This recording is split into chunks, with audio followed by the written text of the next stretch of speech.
Welcome back, everybody, to another episode of Memory Card, a video game podcast. I'm your host, Kody Collects, here with me, as always, the co-host Lorenzo. How you doing, buddy? I am doing better than Xbox is. Yes, that's a great way to put it, dude. This is coming hot off the heels of that recently announced Xbox news that we'll be getting into, and then we're also going to be talking about some PlayStation, both some good news and some bad news. We originally titled this episode like PlayStation gives and PlayStation takes or whatever, but then the Xbox news comes out of nowhere, so we'll be getting into that. We're coming to you on the eve before a snowstorm, Lorenzo. Hopefully, you guys stay safe out there. If you guys are on the East Coast, I guess we're getting hit pretty hard. And I guess in this episode, I mean, you just started off so great, Lorenzo. Let's just get into it, man, because what shocking news. For those Oh, that didn't hear, run people through, I guess, the changes over at Xbox, and then I'll kind of set the scene after Lorenzo kind of gives us the big so breaking news. so it seems like Phil Spenser, former head of Xbox, and Sarah Bond. I don't remember her exact title. I CEO of Xbox or like head of like Microsoft Gaming Division, something like that. I think those two are out. They are officially. Phil, I think, is retiring from Microsoft. I think starting Monday, the 23rd. Sarah Bond, I think she's exiting the company too. I think Matt Booty, who was like a former head, is now been promoted, and now we have a new lead of Xbox. I don't know what the exact title is. I think just like the lead of Xbox. Yeah, just a new lead of Xbox stepping up. And Phil, he's been at Microsoft for, I mean, man, They I were think saying like 25 years or something like that. He 25 started as years. like an intern or I think he whatever. joined So around 2001, and Phil Spencer, man, the face of Xbox for the last 10 years, he is gone. It is yeah. big. So I guess like for those that like don't follow the gaming news or whatever, I think they would even those people still might know cursory just like who Phil Spencer was just because he's on like the ads and stuff and he's always at the presentations. Like he was the face of Xbox just like you said. And to see him kind of leaving, they said in the announcement that oh, maybe this was a thing that's been in like the works for a year. I call bullshit on that. I know a lot of people are calling bullshit on that just because like this is the 25th anniversary of Xbox. You're planning this whole big year. You just had a presentation where Phil was in it, and I'm pretty sure Sarah Bond was in it as well as like doing the developer the ID at Xbox. I'm pretty sure they just did that and the big plans for the year, right? So to have it, especially the Sarah Bond part, that one is just extra weird because they didn't even she didn't have like a statement that she put out, right? It really seems like maybe they weren't so happy with the direction and they were telling Phil, hey, maybe it's time for you to retire, guy. And it seems like Sarah Bond wasn't kind of tapped to be like the next one up. Like they're pulling some person from outside the Xbox organization in to kind of fill that role. So to me, it's kind of like a snub to Sarah Bond, just saying like, hey, we don't believe in this vision almost at all. And I don't know if you've read the kind of news presser that they did. They're making it seem like they're having like less of a focus on bringing their games to other consoles. Like still having a focus on like they didn't mention PlayStation or Nintendo. They kind of focused it like just, the cloud and focusing on our stuff. So maybe it's kind of a departure on the overall strategy. I don't know if you how do you read this kind of situation overall? I saw some people saying that like yeah, for like I think it was like the past like month or so there was some kind of bigger Xbox announcement that Phil wasn't like a part of, so it was very out of character, and then people were suspecting, okay, this seems like yeah, that something might be happening soon. I haven't read too much into it. I like the finer details. I don't even know what finer details have even been released yet. I think we're for sure gonna find out more. I think back and I'm thinking back to recent big CEO retirements. I'm thinking of like Doug Bowser, right, from Nintendo, and then Reggie Fils-Aimé from before then. Reggie had like a whole announcement video. He was like, "Yep, that's it. I'm retiring from Nintendo, guys." And it was like, it felt like a genuine like meaningful like, "Oh, this feels like his choice. Like he was ready to move on to something else. Same thing with Doug Bowser, even though he didn't leave nearly as much of an impression that Reggie did. You know, that felt like choices that they made, and then they moved on to work at other companies. This is just like, oh, by the way, Phil's gone. Yeah, Like no, fucking this one, like a 2-day notice. It's like, okay, there's no way this was just his choice, because I feel like he would have been allowed the chance to make a statement about it well beforehand. yeah, And been like, have yeah, some next, sort of like, transitional period. yeah, And, like saying something like, yeah, this is gonna be my final year at Xbox. Like, I'm right, gonna be, and like starting in like next month, I'm gonna be out. This will be the new hire. Like, she's great. We trust her. Like, this is the right. right. That's exactly how it Sort of was the with. handshake moment. Yeah, That's how it was with like Reggie and Doug. Like, I remember like Reggie was like, no, like Doug Bowser's gonna step up. Like that he's great. Like, this will be a great transition. They had like, that felt like, yeah, that felt like it was decided by them. It didn't feel like it was some outside force. Here it's like the hammer Something of stinks about it. Microsoft came Oh, yeah. crashing down. It's like, Phil, your time is over. And 'Cause this is all on the heels of, it comes out that Microsoft has been pushing for a mandate over at Xbox that like all the studios returns, like every game you guys put out has to have like double digit returns in the profits or whatever. It's like, guys, you're asking like way too much of these studios. You know what I mean? And it's like, I I guess they're looking for a head to chop, and it just comes down to Phil. I don't know if it's Phil's fault. I mean, so they've come out and said, right, that the PlayStation 4 generation, I don't know what game generation that was, but they were saying that that's like the worst generation to have lost because so many people have, latched onto their system. They have built up the digital library. That's like the biggest thing that carries on into PS5, into, for the future PS6. So to lose that generation, it's like, okay, we got to think outside the box. Everything's an Xbox. Like, it's a nice strategy in theory. So I don't know, man. I don't know if it's necessarily Phil's fault. Like, given the hand that he was dealt after the Xbox One launch and like how crappy that was, and it's there's what a do you lot do now? There's You know what I so mean? much to unpack. I remember that Yeah. interview. I think it was like with Kind of Funny Games, and Phil was saying that like he said a lot of things in the interview. That was, I think, right after Redfall. So it was Right. right after Redfall, or very close to the closure of the studio that created Hi-Fi Rush.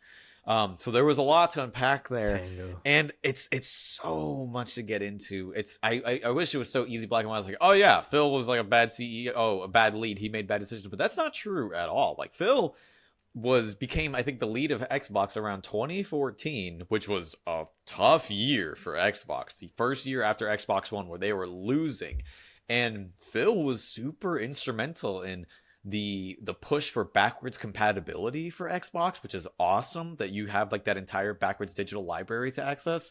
Yeah. He was absolutely the push in Game Pass, which like to this day, most of the reason to get an Xbox and to get invested is because of Game Pass.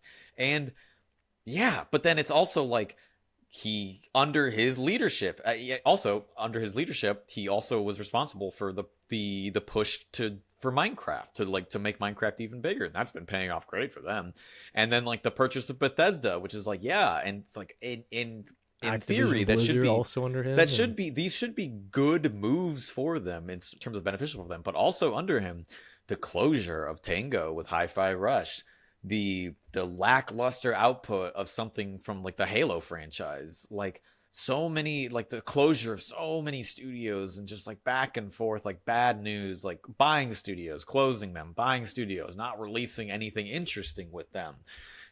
Spending years on a Perfect Dark game, getting rid of that, spending years trying to invest in Rare and their projects, then just dumping that. And it's like, it seems like it's just a big lack of transparency, where they were constantly telling us like, oh yeah, Xbox is better than ever, we're investing in our developers, we're buying developers, we care about making great games, and then they didn't deliver on that promise. And it felt like there was always like something going on that Phil Spenser either didn't tell us or couldn't tell us. That, yeah, it's like, I feel bad, and I don't know how much was his fault, or how much he was like being pressured by the leads at Microsoft. Like, I don't know, and it sucks, because at the end of it, I always felt like he felt like a genuine person who did genuinely care about games, and the way he At least talked he about gamed, games. bro. Yeah, I mean, you can I mean, look on his Xbox and you see everything everybody he tracked plays. his And... fucking stats. Yeah, Maybe some people would say he spent too much time gaming. I don't know, but when you listen to him talk and you listen to interviews, he always genuinely came across as like somebody who knew what situation he was in and genuinely tried to make the best of a bad situation. And I don't know if he made the right decisions. I don't know how many of those decisions fell onto him. And I know that the new lead of Xbox now is gonna have, it's gonna, I don't know. I don't know where they even go from here, right? yeah. And I feel Especially, yeah, because they just come from outside the Xbox org, and they're coming in. I think they're coming in like it's been a misconception, I guess, that she comes directly from like the AI side of Xbox. Like the division she comes from is called like Microsoft AI, but they do like the tooling and they work on, I don't know, like VS Code or something like that, like all the product stuff for developers. So yeah, people hear stuff and they hear like they think generative AI, but it's not very necessarily possibly, right. Yeah, if it might not be that. It just could be like machine learning tools that Microsoft has been developing for 20 years. You know, that's it.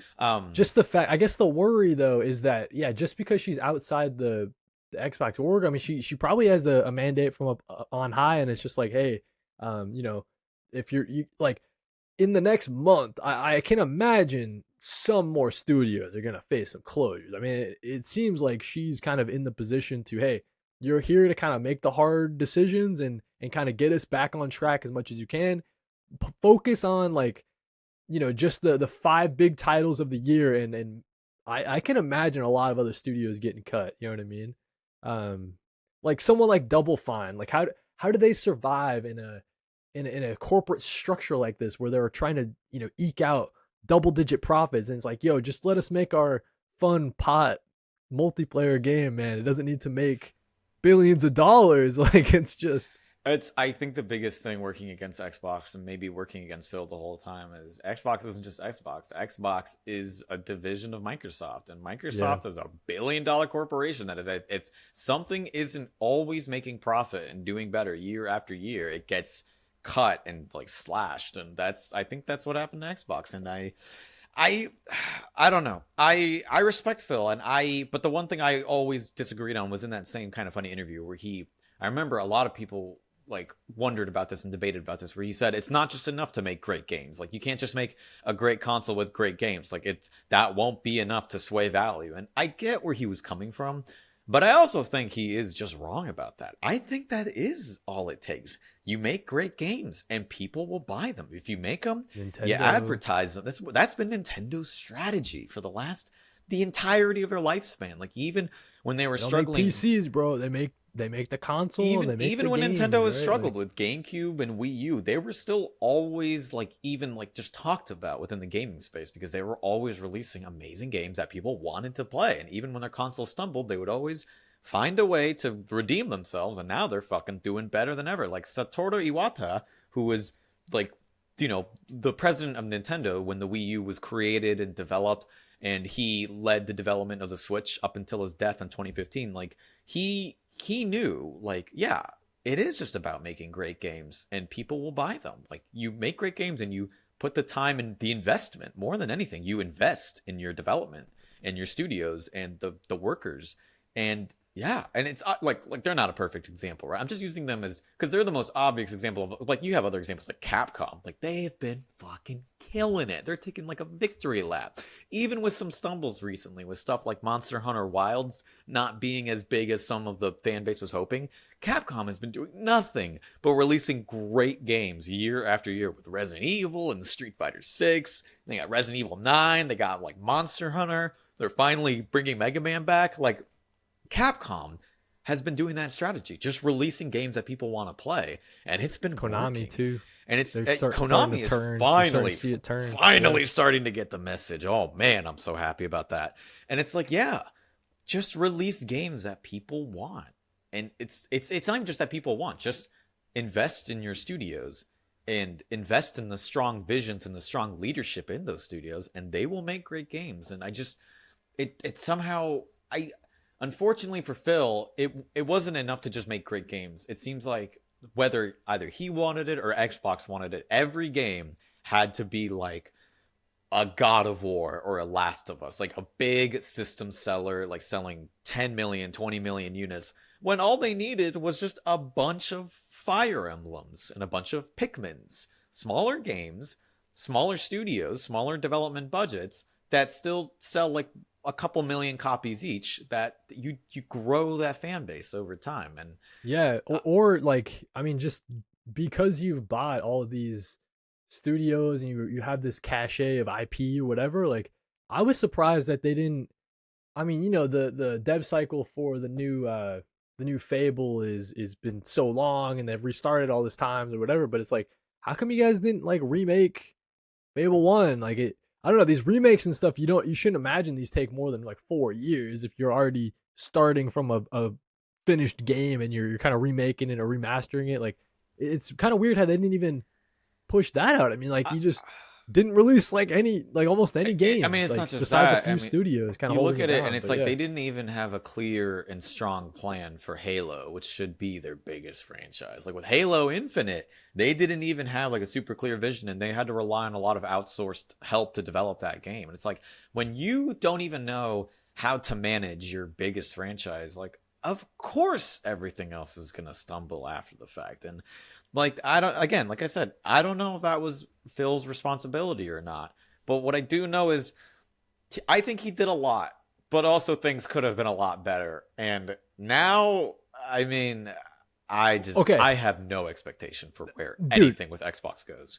totally. So to kind of I guess like close the loop on the Xbox portion of this conversation, where do you in a year's time, I guess, or in 2 years time, like do you see this Xbox that they want to put out, the one that's like an all-in-one console, it's like half PC, half Xbox. Does that see the light of day in your opinion?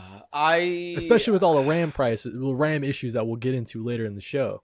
Um, maybe yeah, maybe they turn into just a development publishing studio, kind of like how right, like do we Sega. see do they kind of double down on being Xbox, the consoles, we're making the games for the Xbox, or are they going, okay, scrap that, we're actually going towards being a publisher and we're not focused on the actual console itself and we're putting our games on everything? I think Because it's right like a now I see it like in a fork in a road. You yeah. know what I mean?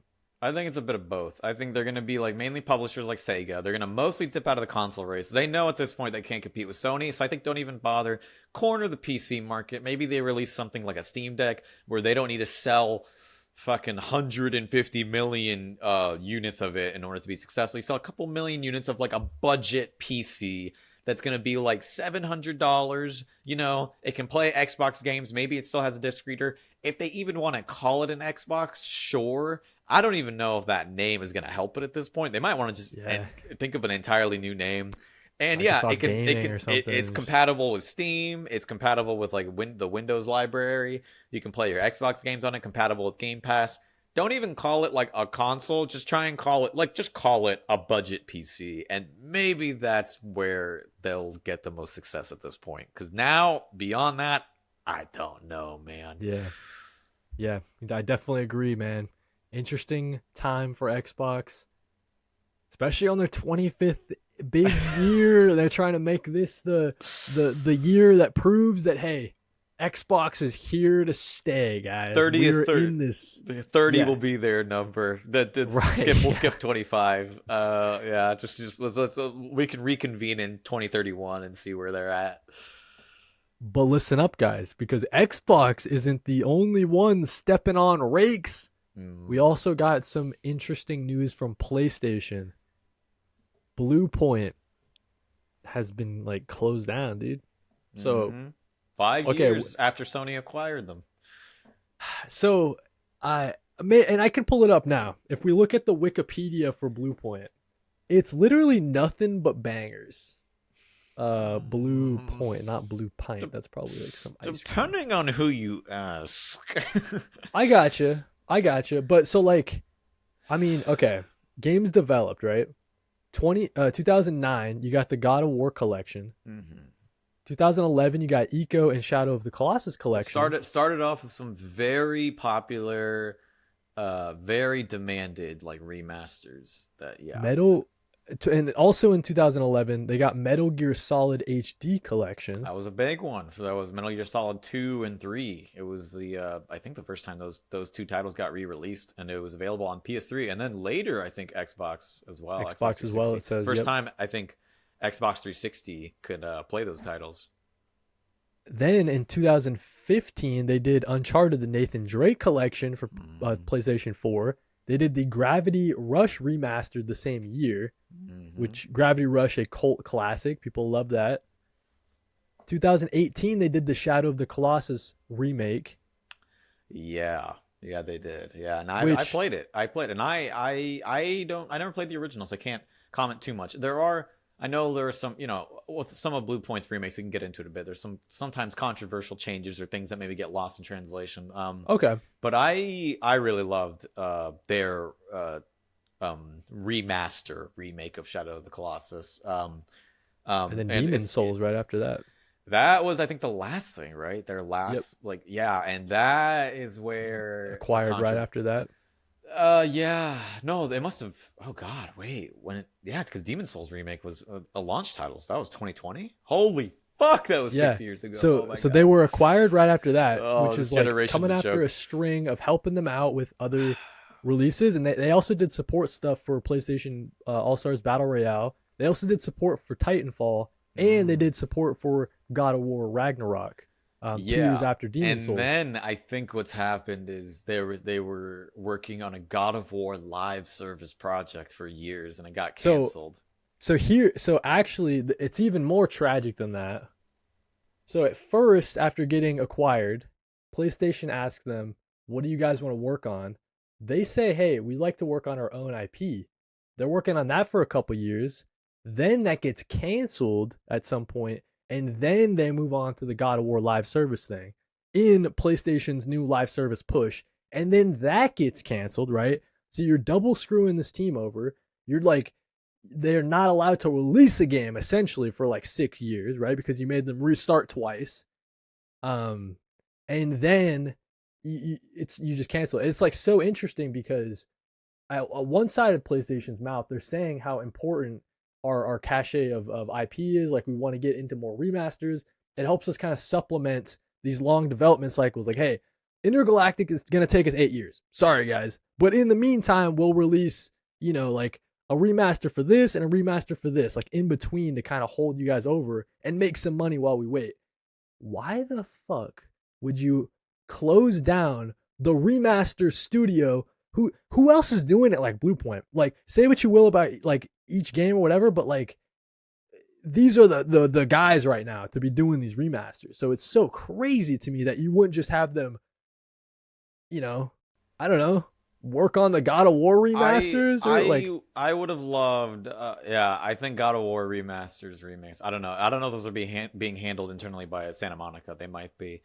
With Bluepoint, I would have loved personally simple, because I don't think you had to change too much, but I would have loved just a nice little re-release of like Infamous or Killzone, like that would have been Put them really on, delightful for PS5. But I know put them on Bloodborne remake or I whatever. I know with Demon Souls, because Demon Souls, they took a lot of liberties with the art style, with character designs, with the music especially, and I know fans were really not happy about it. I know with Demon Souls, That's they interesting. they took I've too only many heard good stuff, but maybe that's not from the hardcore from fans. It's more from the like OG fans. Demon PlayStation. I Souls, they gotcha. just basically wanted Demon Souls to look almost the way it did. Maybe bump up the textures a bit, right?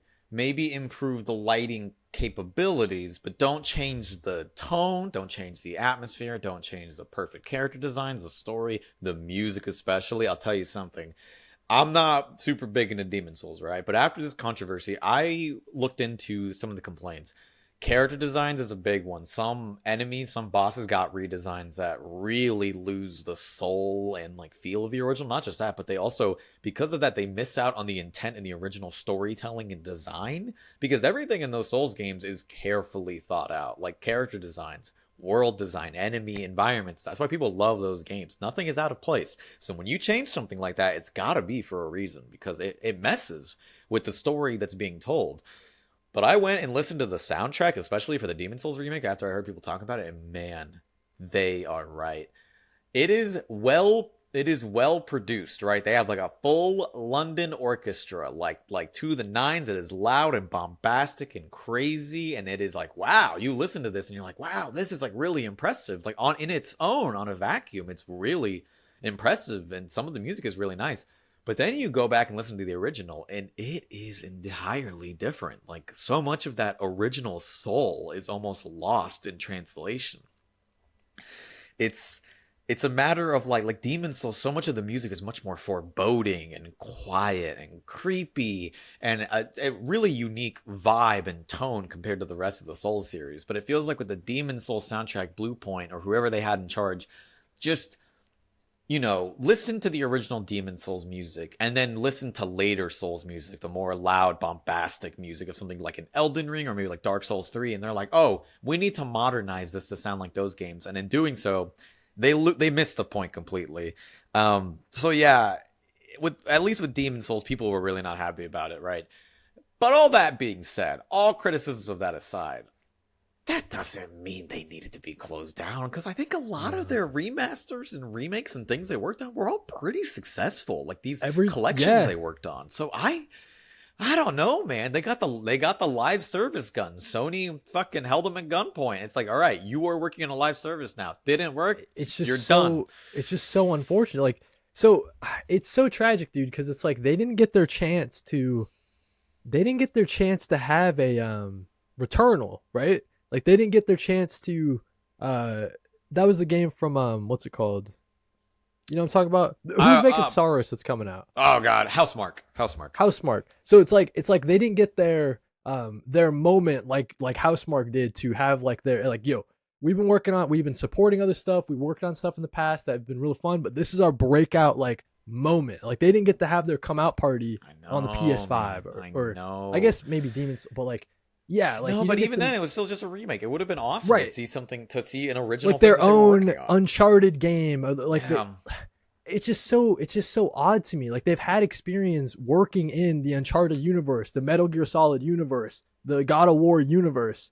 So it's like I don't know, and they've had experience working on a Bloodborne type of game. It's so weird how they didn't give them the Bloodborne remaster or whatever. Work on this for 2 years. We got more coming up soon, but yeah, just a lot of games and like studios being closed down and downsized, and it's such a shame because it's always every single time it always feels like, okay, but why? Like, and even in Bluepoint's case, where I can understand a lot of criticisms they've had in the past, but even then, it still feels like they did so much work on so many other titles, so much support work that it just I don't quite understand. Yeah, like you almost want them to like not have been acquired. Like don't acquire me, bro. Like I'm out here because they could have been doing remasters for Konami, working on the Metal Gear shit. Like they could have been doing other stuff. It seems like it's just always a telltale sign that like acquisition is the death of an independent studio. Like that's why I'm worried about Double Fine, bro. That's like the one studio I'm worried about over at Xbox because. Like, Playground Game, they're not getting canned. They're not getting canned because they actually deliver every couple of years on a Forza or something, right? Like they can. I mean, you say that now, man, but that monkey's paw is gonna curl anytime. At some point, Forza's not gonna be enough for them. Or anyways. Yeah, but it's also, but we can move on to PlayStation related news. Crazy that this announcement came after. Almost like it was timed.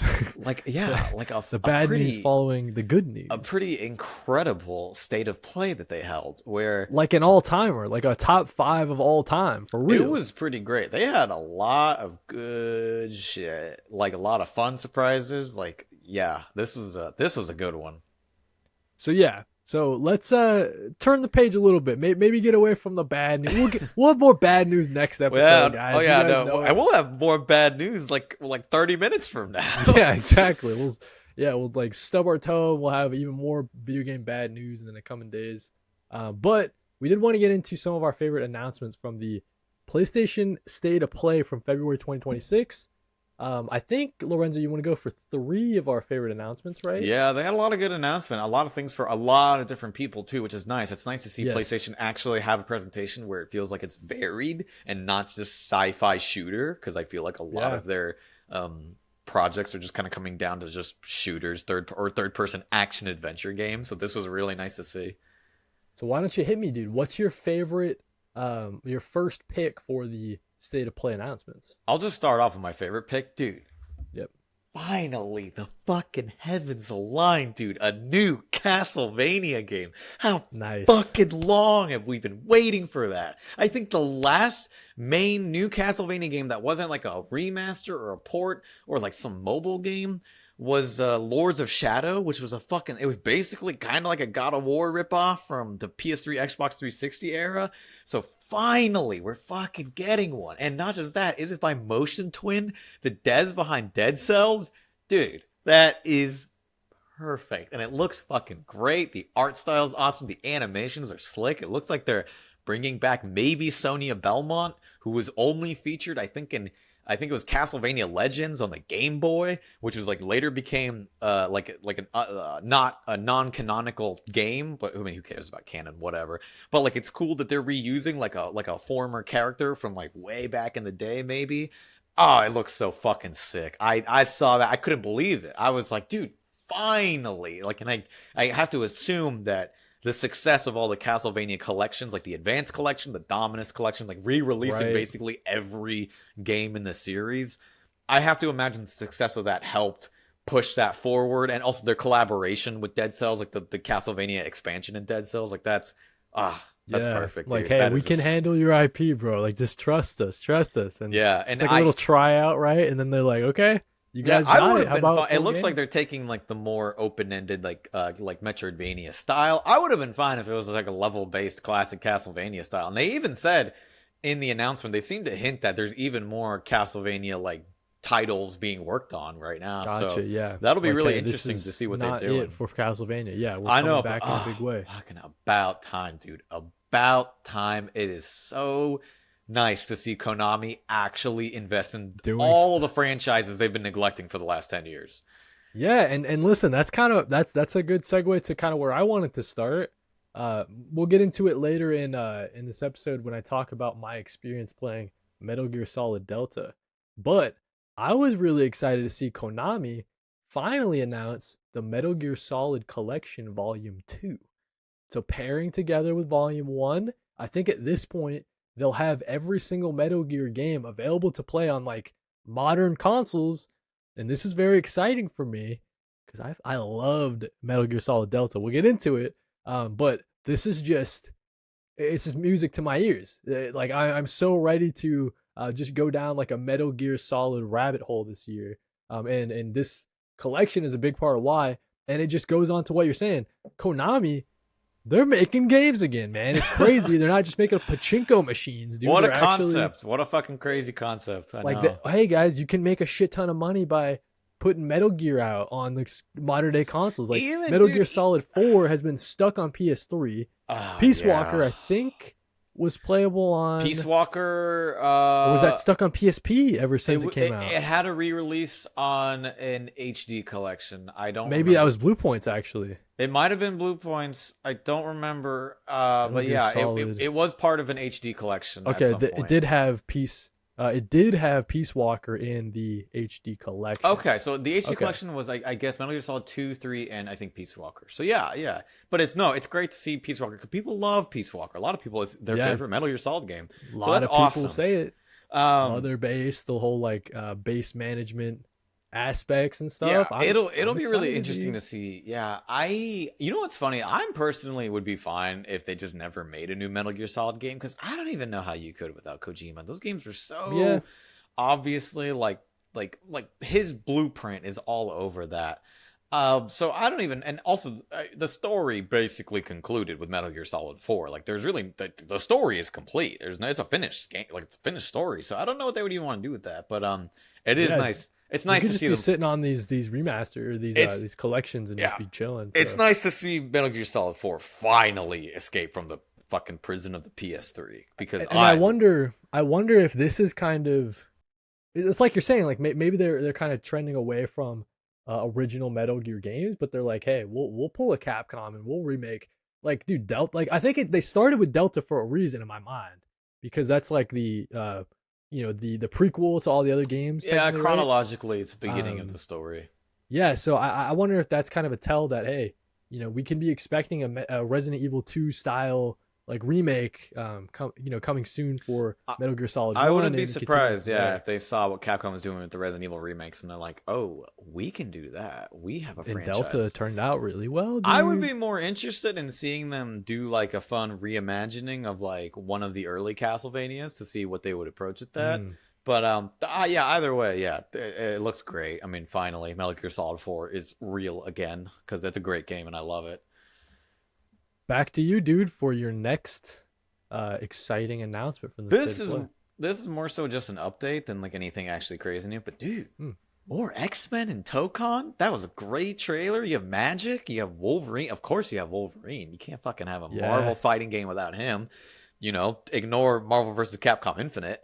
And then you have Danger as like the round out the four X-Men, which is a the Danger crazy Room getting like the a personality. crazy inclusion. That's like super cool. I mean, yeah, I think people are probably like, I think people are hyped and also disappointed because I think the implication is we're not getting like Cyclops, you're not getting Magneto, You'll you're get not, them at some point, bro. You will. Colossus, like people like Nightcrawler. I think people, Dude, you will, because it's one of those things that it's like Marvel Rivals. I mean, you can't just start with all of the X-Men. I mean, you gotta have a content yeah, I mean, with the roadmap or whatever. with the Like, I fighting game, they're imagine. gonna rely on those season pass and DLCs. But yeah, Yeah, I mean, to be fair, the three that we got, it's pretty great. Like I can't complain. But yeah, that was a great trailer. It's nice to see it. I'm looking forward to Tokon. I'm still waiting for it. So yeah, they confirmed an episode mode. I don't know, is that their story mode kind of yeah, I think equivalent? Arxis has Okay. done similar story mode vibes like that before. They kind of did that. I think it's more being inspired kind of like Guilty Gear, where it's just like a per character type story mode. We'll see how it plays out. That's fine. Yeah, take it back to the classic early, like that's how fighting games used to do it, bro. And that was like some fun. That's a fun way to do it. You get some experience like handling each character, and you kind of just go through.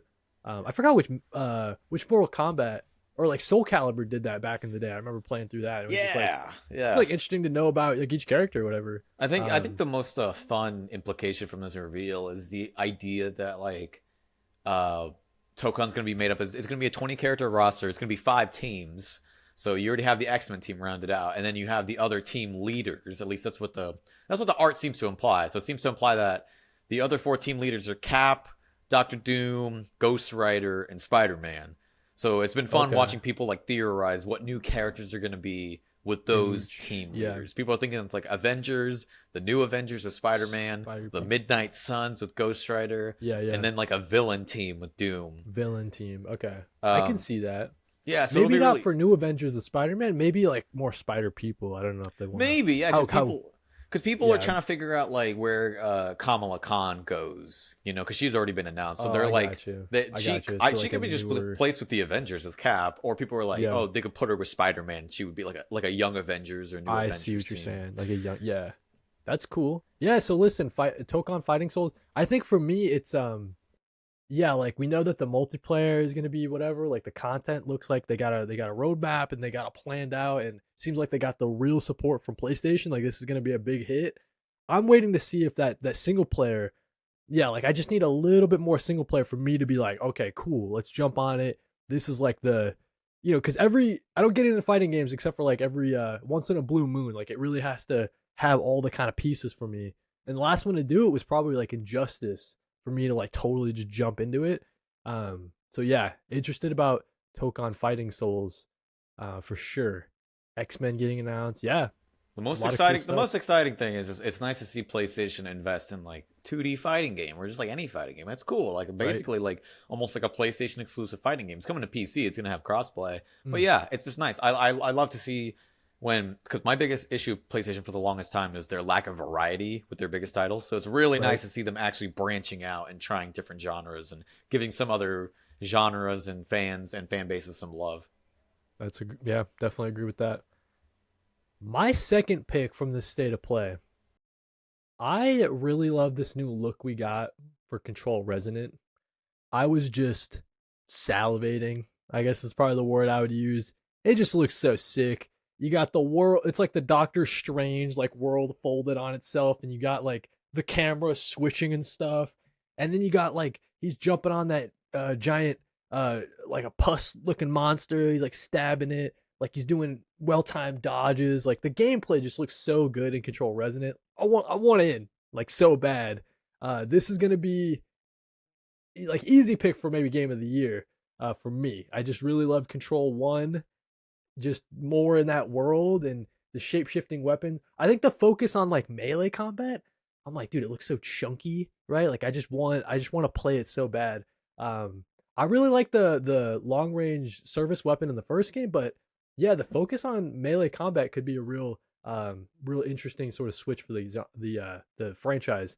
What did you think of Control Resonant? Any interested in this one? I love that it looks so different. I never played Control One, but Ooh, you dude. Oh I man. know, I will. I definitely will at some point. I know. Yep. My fucking backlog is endless.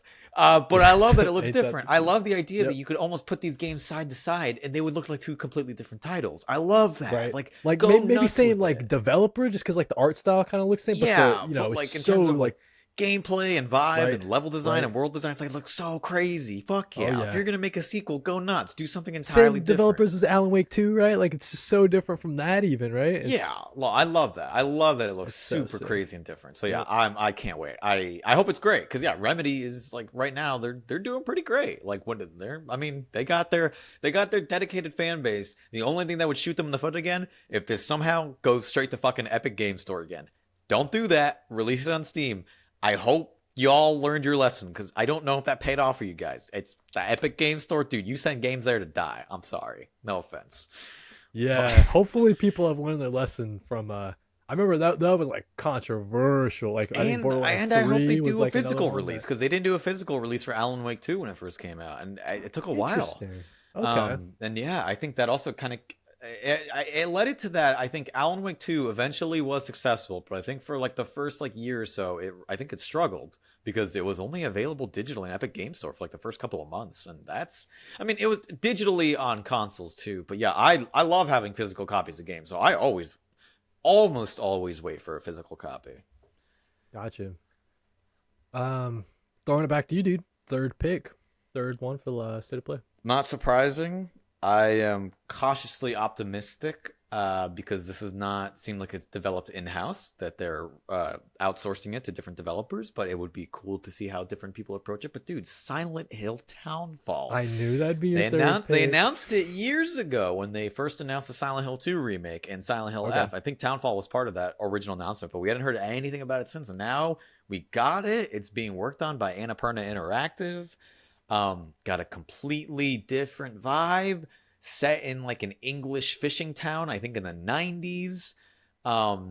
It's a first person survival, so that's I don't Silent Hill did that I think with the what was it called, the first message or some shit. It was something like a small free to play like little title that was released digitally a few years ago. But yeah, I really like the vibe of Townfall. It looks very different. It'll be interesting to see what Silent Hill would be like without like Japanese developers, because Silent Hill always had like, to me, it was always an interesting fusion of American and Japanese like ideas and ideas of horror and things like that. So I'm very curious. Yeah, I don't know how. Like I said, I don't pay attention to people online. I don't know how Silent Hill fans are treating it, but I'm just like, ooh, yay, new horror game. Like like hell yeah. And The yeah, first I love the vibe. person is very interesting. Like I'm a wimp. I'm a wuss when it comes to scary games, but this I would imagine the first person sort of switch up. I mean, maybe that franchise has explored it a little bit in the past, but to me that's like, very interesting. So I kind of figured you'd be all about this one. Yeah, Silent Hill as a series has kind of always been relied on the idea that you aren't necessarily supposed to strongly relate to the main protagonist. You're just watching this person go through a journey, but it's never supposed to be you. Like it's not you Mm, going through this journey. You're seeing these people and their journeys, and you're just almost like you're just a viewer, if anything. That's why I think the original cameras, like the more pulled back fixed person cameras, worked so well for those original titles. So to put you literally in the shoes of the character is going to warrant a completely different vibe and approach to how the story is told. So I hope it works out well. I could see things going wrong, and yeah. But it's interesting. It's new. Why not? what's the worst that could happen? Yeah, dude. Cool. Some more love for Silent Hill coming. Also from Konami. I mean, if they're not making it, they're partnering with other people to make stuff. Yeah. And yeah, Silent Hill is definitely a real big part of their new resurgence into games again. Third pick for me, I think I want to go with the John Wick one because to me, watching the John Wick movies, you're like, man, this would be kind of cool as a game. And not that it's like we don't have games where you're a guy with a gun just going around like shooting people. I think the promise with the John Wick stuff is like, yo, if it could be kind of like a Sifu, like you're picking shit up in the world and like using them, it's like so interactive. That promise to me, or like that potential, has me so interested in this John Wick. They're partnering with Saber Interactive for this one, and yeah, you're gonna be playing as the Baba Yaga himself. Very interested in the potential for this one. It's one of those that a couple of years ago when they did the John Wick Hex, it was like a tactical game, and it's like, interesting. You kind of think that it'd be easier just to make a, or more true to the movies or whatever. But what do you think of this John Wick game? Is this one interest you at all? I'm so glad you mentioned it. That would have been my number 4.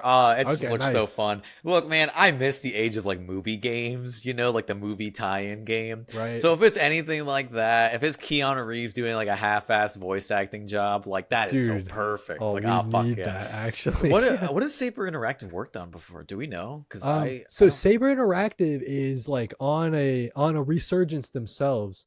Saber Interactive. I know that they, like were back in the day they were doing stuff, but they recently got acquired by the Embracer Group. So I think they're kind of palling around under there. And I want to say that what game? Oh Jesus! They've recently been working on Saber Interactive games, and let me jump down to the last couple of years. So they did some work on Halo 2 Anniversary and like Halo 3. The Crisis remasters. They did some work on Halo 3 ODST, Halo 4. So a lot of like support work. They did World War Z was probably like their own like, hey, we did this game ourselves. So they've already worked with like movie tie-in projects. Exactly. Before. They did some stuff on Evil Dead. All right, the Evil Dead game. Well, then I mean, I hope it turns out great because I miss movie games, man, and there's not enough of them being made. They used to be everywhere. Tomb Raider 1 through 3 remaster. You know what I mean? So like, I hope it turns out great. It looked really slick, like from the little bit we got. Like, but yeah, if you're right, if it's just Sifu, like Sifu John Wick, I mean, that is right. That's gonna be big. Just two more shout outs for them. They did the Jurassic Park Survival, and then so like all the genres they've worked with. But then they also did Quiet Place, a Quiet Place game. But then they did the big one that everyone probably knows about is Warhammer 40K Space Marine 2. That was like a big hit last year. Just like the graphics on that one. I know. Well, that's awesome. Then yeah, that's a sick. That's great.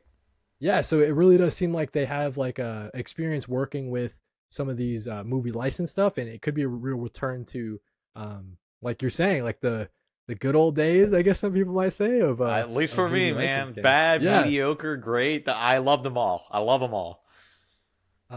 Yeah, cool. So those are our favorite announcements from this February State of Play. Let us know down in the comments which announcements you guys liked. Let's get into some of the biggest releases of the month, and I'm gonna call this the rundown. So Lorenzo, over to you. The biggest game releases of the month. It was a lot. It was a lot of ones here and there. So we got Dragon Quest VII Reimagined, which was like a full-blown remake of Dragon Quest VII. Dragon Quest VII looks like it's been re-released several times. I know there's originally, I think it was a PlayStation 1 game. And then it got a port for the 3DS, I think, or like a DS port, and now it's got this. And I've heard mixed things about this. It sounds like it cut out a little bit too much from the original, and it kind of lost some of the original's identity and pacing and things for the sake of trying to streamline stuff. It looks neat, but I don't personally care for like the visual style where it's like hyper realistic. And I like the fact that it almost looks like a little diorama, like little models, and I think that's neat. I think that was the direction they were trying to take it in. But it looks okay. I don't imagine this will be many people's first Dragon Quest, but I think for the fans of Dragon Quest 7, like diehard fans, I think they'll be happy enough.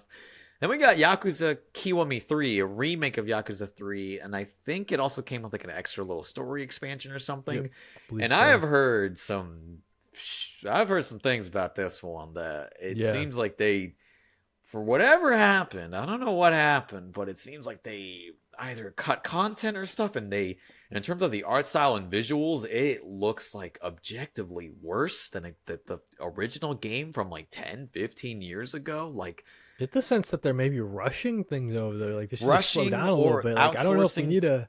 or Yeah. outsourcing to a team that just maybe doesn't know exactly how to handle it. But yeah, I see Yakuza fans, they're not happy with this, and I think I saw something that, and I'm not gonna say anything because I didn't look into it. But yeah, all I've seen is that Yakuza fans aren't happy with the way the game turned out. So yeah, that seems like a shame. I hope people can still at least access the original Yakuza 3 to, like, if they want to play the whole franchise and not play a lesser remake.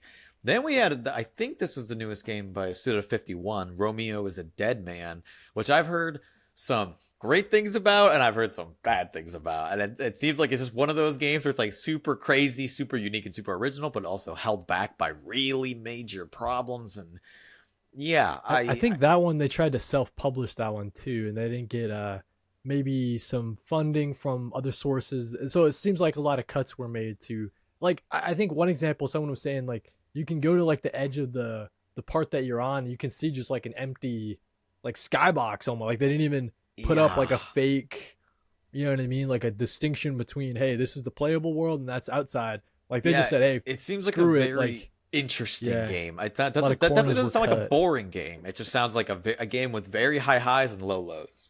Suda Then, 51. I mean, if you're into those types of games, yeah, yeah. yeah. Then we had Mario Tennis Fever, which it's Mario Tennis. I don't know. Yay, Man, listen, I great for. want to be, but the adventure mode again, Nintendo guys, please. The adventure mode apparently is so bad in this game. You're like, you're forced to like go through this really crappy story mode to get the rackets, to get the characters, and apparently it's so mind-numbingly boring. It's not just like, oh, play against Bowser Jr. and you unlock Bowser Jr. It's like, hit the ball back to me 50 times, and it's like, guys, that sounds boring as shit.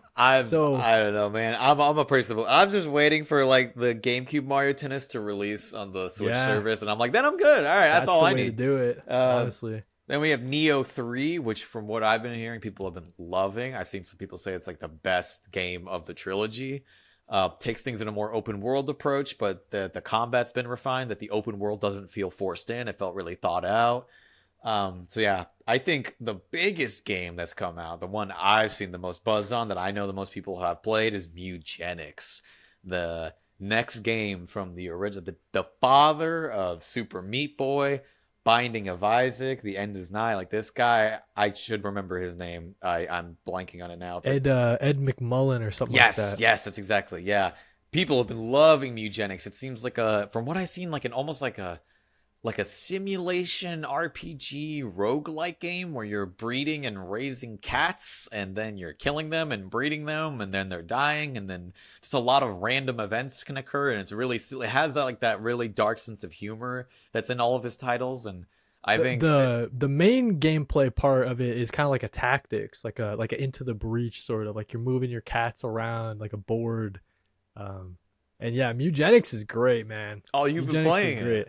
Yeah, I've been playing it. I don't know if maybe later we got the section where we Yeah, talk about yeah, what we've we been could talk playing. more about it. That I can get more into it. But yeah, Mewgenics is excellent. If you guys are into roguelikes, I mean, it's the roguelike of the year right now. So Yeah, that's yeah, definitely what it definitely seems like. And it recommend makes it. sense. I mean, he's been working on roguelikes with roguelikes for the last like 10 years. Like, he's like become like a master of Oh that yeah, gameplay style.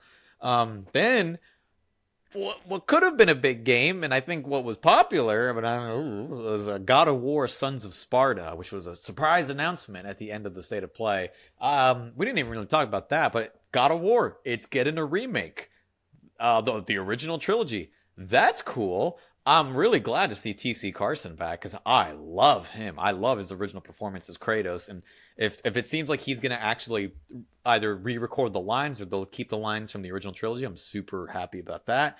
Sons of Sparta surprise God of War prequel Metroidvania starring a young Kratos. That's awesome. I heard it's not great. Uh, Yeah, I heard it's a very middling, Metroidvania. It's cool to see them. It's cool to see PlayStation just overall. I mean, with what we are talking about before, like, hey, you guys have all this IP, do something with it, right? So I'm not gonna fault them for trying out like a new sort of genre with one of their flagship franchises, God of War. But yeah, I've heard that it's very, very kind of middling. Like it's kind of just long and plotting, and it's not very, the power ups aren't even that cool, and it's like the world's not that interesting. The art is kind of interesting. Like the animation style is pretty cool, but the art doesn't scream anything super flashy or unique, and yeah, I don't know. yeah, and then shame, but I mean, I agree with you. I'm glad to see them branching out. I hope they keep branching out. And then It's the for the God of last, War fans. If you're into like the lore and shit, you'd be all yeah, over this, I bet. and then the last thing we saw released this month is a really weird pick. Never heard of it, but it has its fans. Paranormality, The Mermaid's Curse. This bizarre murder mystery visual novel type game that was announced during the Nintendo Partner Direct that I remember watching the Nintendo Partner Direct and I'm like, I've never heard of this, but I kind of like its vibe. It looks really weird. I like it. And yeah, and it seems like it's been received really well and fans are really happy. So like that's great and that's cool. Um let's just talk about that while we move into our mini topics to round out our big topics. We can talk about that real quick. Nintendo Partner Direct. That sucked ass. Yeah. Man, I that I was think I boring. texted you after that direct, and I think I texted you that I got a rant about it for a little bit because it's just so interesting, bro. Like you would think with the Switch 2 and you want Nintendo to come out and be like, "Hey, here's why you guys bought the Switch 2. A lot of cool stuff coming, right?" And I was saying at the start of when we're doing this show, it's probably like episode 1 or 2, like, "Oh man, Switch 2, this could be like my system, bro. All the third-party games, like this could be the place to play them." Where are they, bro? Where are the third party games from like 3 years ago? Even like where's Elden Ring? Like what's going on? How is Elden Ring not on this damn thing? How is like the I don't know, like Madden or FIFA or like whatever the I just don't understand, man. Like are you guys not getting the support from these publishers that you guys were expecting? Like the Switch 2 is so capable as a machine. Like what's going on, man? Like there's these big holes that are just missing. Didn't Elden Ring release for the Switch too? I don't think so, bro. I How don't mu- think so. If you wait, look it wait. up, I bet not. And Let's it's kind of surprising just hang because on, you because I remember think. they announced it. It was supposed to. I don't know if it I did. don't know if it ever get announced. Maybe Uh you oh you yeah, buried it yourself. yeah, it got delayed. No, it did get Oh, okay. announced. It was supposed to release in 2025, but it got delayed to 2026, I think, because of development issues. Okay, so yeah. All I right. don't know, It dude. is supposed to come out. I mean, hey, Cody, this was your show then, because they fucking half of this show was just announcing ports. And some of them impressive, right? Like, But I hey, don't even. you can play Fallout 4. I don't even. I don't even like.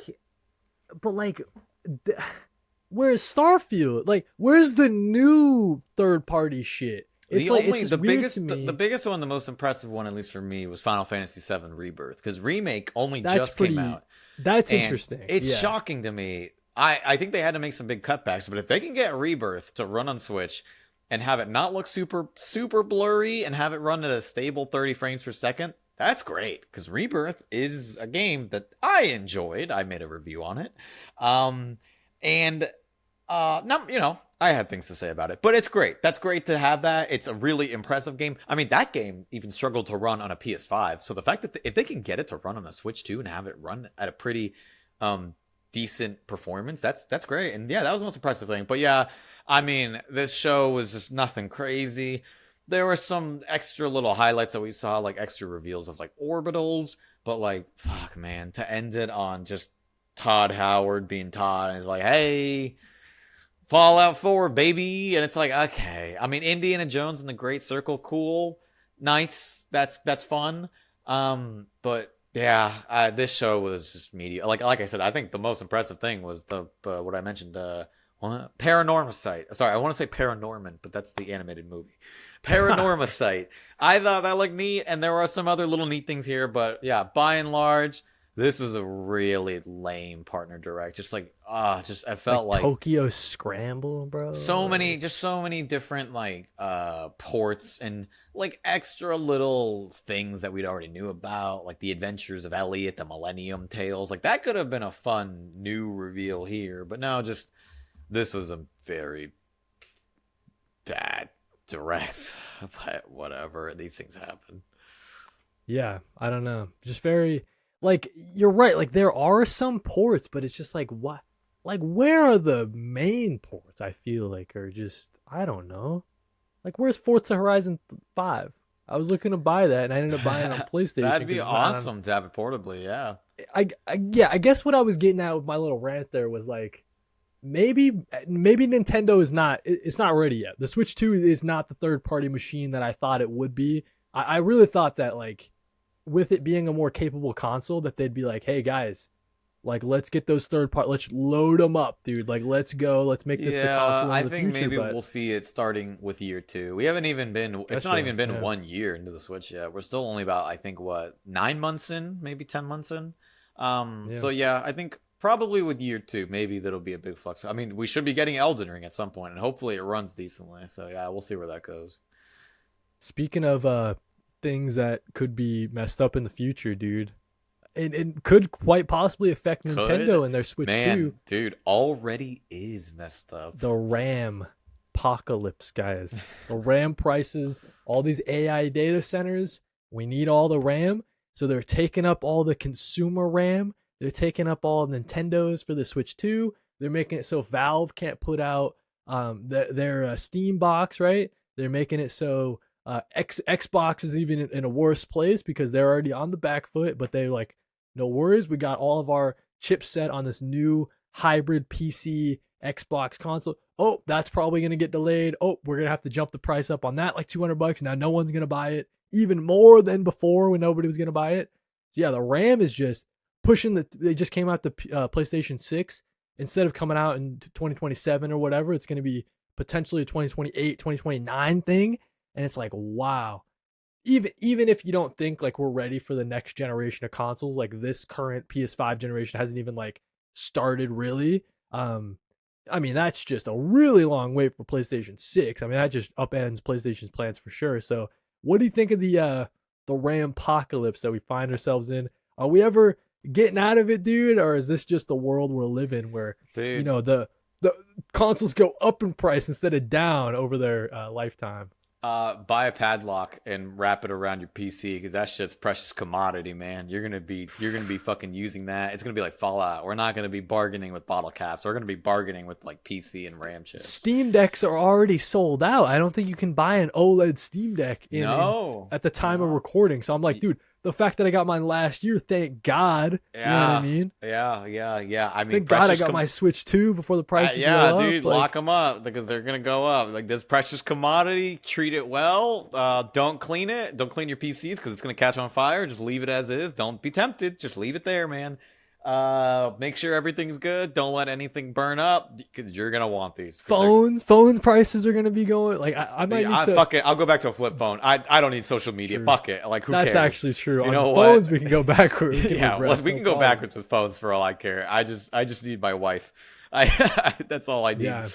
But yeah, dude. RAM prices are fucked. Let's see what happens. I mean, because it was storage for a while, or it was GPUs for a while because all the crypto mining. But now it's like literally just RAM and like SSD prices are just crazy. Dude, right we're now. Supposed to we were theoretically maybe supposed to start the next console generation next year. That's not happening because A, it feels like this generation has even fucking barely gone anywhere, and B, they're not even going to be able to make these new consoles. So get ready. Like I don't know if the fucking PS6 is gonna be. I don't think we're gonna see that shit till like 2028 or 2029, dude. That is that is not happening. I hope it's not happening anytime soon. Yeah, dude. So we'll be keeping track of it. RAM prices ruining everything. Prince of Persia got canceled as well since last time we recorded, and just Ubisoft in general is just what the hell's going on. So we wanted to do a little check in on them. Lorenzo, what's your thoughts on everything Ubisoft. Is Ubisoft even a company in 2 years, dude? Let me know. Ubisoft is at this point. They should just rename themselves to Tom Clancy's Assassin's Creed because like that's all they got at this point. They don't fucking do anything else, and it's like I feel so bad for the devs of the. They don't even do Far Cry anymore, dude. bro. The Prince Remember of Persia when they team. did Far Cry? Oh man, the Prince of Persia team doesn't even sound. It didn't even sound like they knew that was coming. Like it sounds like they were like just a couple of weeks ago they were still working on it and still making new stuff, and they still thought it was going to release. I mean, we shouldn't be surprised because this game kept getting delayed and pushed back. I don't even remember when it was first announced. I'm just confused why it didn't get canceled earlier. Like I can't believe how long this project was in the works for until it got canceled. And it sounds like so close to what might have been an actual release. I don't know, man. I mean, hey, like they did the Rogue Prince of Persia. They did the other Metroidvania Prince of Persia. I think they call it like the Lost Crown or something like that. Those were received well. That's awesome. So like, yeah, Ubisoft, just invest in the smaller titles, man. If you want to save Rainbow Six and Assassin's Creed and all that Tom Clancy for your big ones, cool. But like again, just like Capcom and just like Silent Hill and just like Konami, just invest in your smaller titles. Like you don't need to have everything be super big and super crazy. Wait, this is doesn't need to be a perfect dark size remake. It could just be a nice, simple. I think a lot of people would agree that Sands of Time. I actually bought it very recently. It's actually in my PS3 right now because I was like, awesome. Oh, it's the current sick. One. The remake getting canceled. I saw it at the game store down the street, and I was like, oh, for $5, I'll just pick it up. And I'm like, dude, the graphics look great. The gameplay like feels fine. I think a lot of people are just looking for like a new coat of paint on some of these remasters, bro. I think it's crazy that so many companies even invest so much time into remakes. And all we need is just a higher res. Maybe, you know what actually has been doing that I really like the vibe of? It seems like the Legacy of Kain remasters that they increase the resolution. They include bonus content. They maybe modernize the controls a little bit, but everything is still mostly the same. I'm like, that's awesome. And that's what I would love for so many games. And I don't know why companies are so like, no, we can't do that. $100 million remake, baby. And it's and it's got to be a 7-year process. It's man. I feel like it can't be that. I'm looking for like a Crash Bandicoot Insane Trilogy level for some of these, bro. Like, we're not looking man. for You can keep the original visual style, just sharpen up the resolution a bit, offer some nice filters. You know, I would love like a CRT filter for a lot of games because I think so many games like really benefit from that. But like, yeah, I mean, whatever. Dude, this is a genuine question because I was thinking about this. Did Skull and Bones come out, or It did not get canceled, right? It came out. It had to come out by I forgot which country it was. But Ubisoft made like a deal with some country, like I don't want to say it because I don't know. It's like the Philippines or some shit, right? And it's like the Philippines was like, no, motherfuckers, you're not canceling this. We paid you to make it, so you better make it. So they were like forced to put it out eventually, and it did squeak out. You can play Skull and Bones, I believe, right now if you want to. So I genuinely can't believe that. Yeah, no. It came out with a whimper, I don't think. Ah, man, that came out, not even a whimper, it came out with a fucking quiet, wet fart. I don't even know if it got enough ratings on Metacritic to... man, yeah, Ubisoft, good luck, y'all. Look, man, I still play... It's got a 59 on Metacritic, Skull and Bones. So. I still play Siege, you know? Like, hey, guys, I like Siege. That's true, they got you by the balls on something.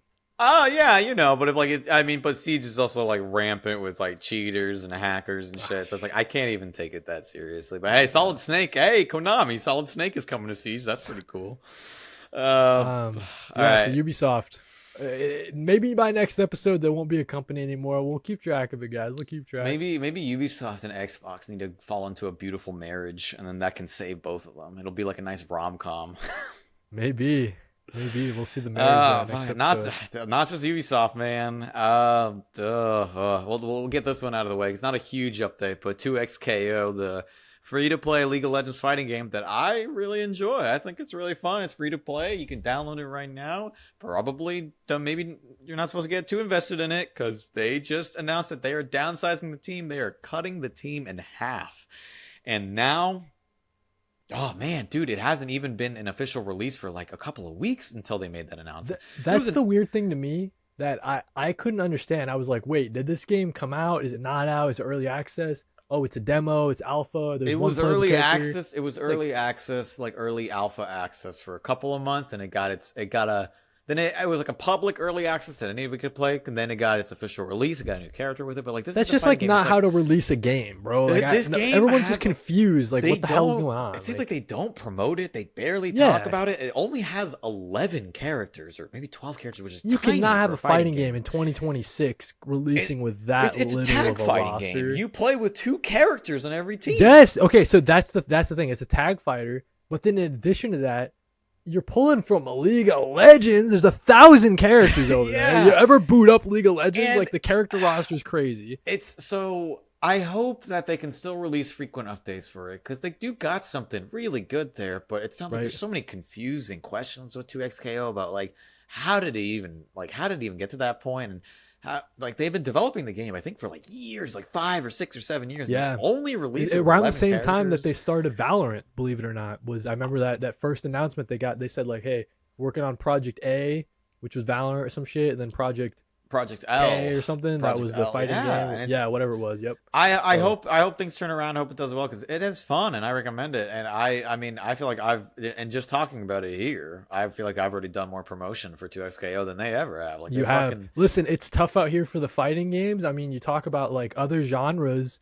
The fighting games is getting real crowded. You got the Invincible one coming out. You got Marvel Tokon Fighters. There's always Mhm. a Street Fighter, a Mortal Kombat. Somewhere yeah, in that's that like mix, that's right? the confusing thing. Like, this is a free to play fighting game. Like, that is Yeah, something they got you'd that think all the that. other ones don't have. They're still charging a Right. premium price. So it's like, Right, dude, right. that is how you get people on board. Like, that is a for surefire way to get people on board. But you have to tell people this game exists, and you have to tell them that it's 2K fun. 2XK is the worst game name ever, by the way. I mean, Oh that's my just- god, don't even get probably- me started. Dude, I call it with my friends, we call it Texaco to fucking shorten it. dude, because like the name is it's so worse stupid. than like X Defiant from Ubisoft. Oh Like, these are yeah, terrible dude, names. it's 2XKO bad. guys? I don't know what they were thinking with that name. They should have just called it like Arcane Fighters or some shit. I can't believe it.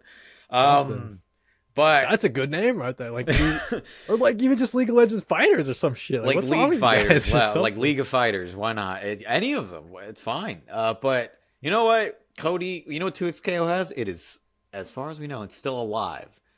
We cannot say the same about our deal. We gotta salute. We gotta give a little honorary salute to our dearly departed Highguard. Kody, it did not 'Cause even release Here's before the thing. before our previous episode. Highguard wasn't out. That's now, the thing. Our one- last episode. 1 month later, like 1 month and Yes. change later, it is dead. How could it die in a fucking month? What do you A mean? lot of people are blaming Jeff Keighley. They're like, "Yo, you killed this game, bro." Because okay, so behind the scenes, Oh. they didn't have a marketing plan because they were like, "Hey, we're just gonna stealth drop the game." That's what we did with Apex, and it worked so well. That was their original plan. But Jeff comes and says, "Hey, I'll make a deal with you guys. You want to be the last game?" And they say, "Oh man, that's a big opportunity." So it's kind of like a trade. It's How like, do you hey, say no? How do you say no? yeah, to exactly. being Like the in last their announcement of the position, Game what would Awards? I do? Like, I would have so- said so you- yes. I absolutely would have yeah, said yes. so you, yeah. you say yes, and then everybody knows you, but then you're like, oh shoot, we don't have like the marketing beats to back it up because it wasn't planned as our marketing cycle. And then, dude, I hate to say it, I think this game got so much flack right off the bat for like an unjust reason. I mean, you guys are hating the game before it even. I don't know, dude. It's probably just like the fallout from Concord, and maybe people are just really not into yeah, I the think team people shooters or something. Or, I don't know. people, it's oversaturated market, free to play, Yeah. hero shooter, fucking first person shooter. The Like, bad that's form, tough man. to break into, and yeah, Yeah. it's like, you know, people were expecting. I think also when like the final announcement of the show, people aren't expecting a new IP, and if they are, it's tough to sell a new IP that just looks like a first person shooter, right? I think people were expecting like, I don't know, God of War fucking 6, right? Something crazy, big announcement. Some people, or Half-Life 3. Oh man, people are saying Half-Life 3, right? I think at least We I might was have on we the show. might I have think I said that at one predicted point. it. Who knows? Yeah, that doesn't matter. We'll scrub it off the internet. We'll But- fix it in post. Yeah, Highguard. Yeah, it was tough. It was put under a lot of scrutiny. I like the vibe of it. The thing that interested me the most was that, oh, it's coming out soon. All right, cool. So like, I can Right. try it soon. It's free to play. Fucking why not? And to its benefit, a lot of people pretended to try it. I don't know how many people gave it an honest chance, because then you looked at the Steam reviews. It got review bombed, and a big chunk of the reviews were for people who had an under-hour playtime, which I can tell you right now, unreal, that is man. only So that is unfair, only dude. amount to maybe 1 or 2 rounds of the game, like 1 or 2 matches. Yeah. And I think it looked like, yeah, the more people were spending time with it, the more people were really interested in it. And then the Highguard devs were interviewed, and they're like, "Oh, we don't need this to be super successful, right? Like, we just, we just need enough people to enjoy it." And it's like, okay, that's encouraging. I tried it, and you know what? I liked it. It was pretty fun. I really liked the vibe of it. I like the pace. Not perfect, right? Had some optimization issues. Sometimes it could be easy to get stomped. I think some people didn't quite understand the mechanics entirely, but I really like the back and forth of like going to, the enemy team's base and raiding it, and then you have to go back to your base, and then you have to defend it. I thought the defense mechanics could have used some. I think it would have been cool to like have even more like opportunity to place like reinforcements and cover, and really like more dynamically change the battlefield. I'm thinking of like something like Starhawks. I don't know if anybody remembers that. But like, some fun like base building mechanics. Like, yeah, like tower defense, stuff like that. Like, yeah, I saw that. I'm like, I really like the vibe of this. But I didn't play more than, I think my total playtime was like 5 hours, right? And I was curious to get back into it at some point. It didn't grab me, but that's because like I already have some multiplayer games I'm attached to. I had some other games I attached to. So like, Everybody's got their game already, so but it is kind of hard to fit into the but I like into the the vibe mix of there. Highguard, right? But then they announced it, and they're like, yeah, what is it? It was an announcement that the fucking studio, like, a lot of people got fired from, I think it was called Wildlight Entertainment, after working on Highguard for years, and they had a great time, and they loved the experience of working on Highguard, but then they were let go, and it's like, now it's like, I think people were reporting that like when you try and go on the Highguard website, like nothing pops up. It's like, oh my god, it Yeah, fucking died. the Discord redirects to like a different Discord that isn't the Highguard Discord anymore. So it's like, Yeah, what's going on even with the Jeff Highguard Keighley Discord? himself made an announcement. He's like, "Yeah, this is really sad to announce, but yeah, it like the Wildlight is, they had to let developers go, and the team at Highguard was incredibly reduced." And it's like, wow, dude, what happened? Like, damn, I know it wasn't given a fair chance, but like, holy Yeah, shit, I didn't think it was that bad. There was a decent amount of people who were playing it, and coming out in defensive and saying like, hey, this is actually not bad. And there were some people, and there was a lot of fair criticism about it too. People saying like, yeah, I gave this an honest chance, and it didn't work for me, and here's why. So I don't know. I don't know if it ever was gonna have a chance, if it shadow dropped. I I don't know, man, but yeah. it went. Always sad. I mean, always sad to see like firings and stuff. It's just like, man, if I was a developer right now and I was working on a fucking multiplayer game, I would be looking probably. I'd be updating my resume. You know what I'm saying? I'll just leave it at that. Like there can only be so many, and we'll get into it. It's our next topic as we close out the show here in a second, before we talk about like all the games we've been playing. But Overwatch is having this revitalization, right? They're dropping the 2. They got like 10 new characters coming in. Overwatch is now like, yo, we're back on the scene, bro, and we're coming to take our crown back from Marvel Rivals, is what it seems like in the team-based shooter. So it's like, man, where does Highguard fit in that world, man? They just don't. I hate to say it. It's just, I have been playing Overwatch like on and off I've been consistently. thinking about getting back into it. What? Okay, that ties back into my other thing with the Nintendo Switch. Why isn't Overwatch 2 like Overwatch the update? Why is it on Switch 2? It is. It is. It's like it is. Well, technically, it's coming okay. later though, right? It's like not Overwatch ready. is actually playable on the Switch One right now. You can go download that sucker. On the Switch One, but like, you can rock it at where's 30 the frames a Switch second. 2? I think Yeah. they said I think it's coming later this year, and that it's Or like, it's where's entirely... Diablo 4? And not to get back into the other, but like We're these are gonna just jump like on Switch again. the certain games I feel like are just really missing. But yeah, it's Overwatch. Like I'm so interested in jumping back in, and like all this love that they're giving to it, like the 5 new characters. You got Jetpack Cat. I mean, that's the classic like rumored character for so long years, ago. dude, since like story 2017. You like the injection of the story beats and stuff like that, like the new Yeah. cinematics. Like, oh man, I think I'm getting back in Overwatch, and it's kind of dangerous. It's dude, really 'cause interesting to see how they're doing this, because for the longest time they were like, yeah, we can only release like a maximum of 3 characters a year, because they always said like, yeah, characters take a long time to develop. It takes a lot of effort. I don't know if Blizzard is just getting more funding now. They're getting a bigger team. I don't know if they were just. I think it's a lot of things, but I think one big thing is for most of Overwatch 2, the director Aaron Keller has really just been kind of trying to pick up the pieces and Of trying to whatever his make name work was, Jeff of like Kaplan, the right? yeah, just trying to make Yeah. work of a lot of the mistakes and misdirection that like led to the original creation of Overwatch 2. It was originally supposed to be PvE, and it's like, but honestly, they just found that it was just never gonna work out, and that would have required an entirely different studio to fully develop that and put time into it. So like, no, we're just gonna focus on the PvP. We're gonna simplify things. We're just gonna keep it focused on just and it's like, and that's the thing. It's like a lot of people, I think, they had like a cynical point. It's like, oh, they're changing it back to Overwatch 1. Huh? It took all this time to get back to where it was. It's like, no, they've been working on the game slowly, and like renaming it to Overwatch, just Overwatch, isn't because they've spent the last 6 years going back to square one. It's like, no, they spent the last 6 years fixing things, and they spent the last 6 years trying to get rid of like the weight that Overwatch To me, it's 2 like a kinda renewed had. like push. It's like, hey, like we're recommitting. Like, guys, this is like our game. Like, this is a huge pillar over like at for everybody Blizzard. Like, else, this is it. they might Yeah. see this as like an Overwatch 3, right? And in some cases, Right. it almost feels like that. But really, for people who've been playing Overwatch like me for a while and who've stayed with it pretty consistently, no, this is just a really big and really exciting update, and that they're really committed to just making the game great and focusing on the issues that people have been worried about and just making it fun. And like, that's it. And it's like, it's nice to see them not get so caught up in balance and worried about things like that and be like, no, like, look, man, like, let's just drop 5 new characters at once. Is it been a little crazy? Yeah. Is Jetpack Cat really fucking annoying to fight? Yeah, but damn, she's so fun to play. Is Domina overpowered? I think a little bit. She's consistently doing the most damage, but like, it's okay. Like, those things can be sorted out. It's really cool. It's nice to see like people going back to Overwatch who haven't played it in years and just getting like stomped and surprised by all the new characters and mechanics. Definitely gonna be a learning curve because it's more characters now. It's nice to see them be a little more competitive with rivals.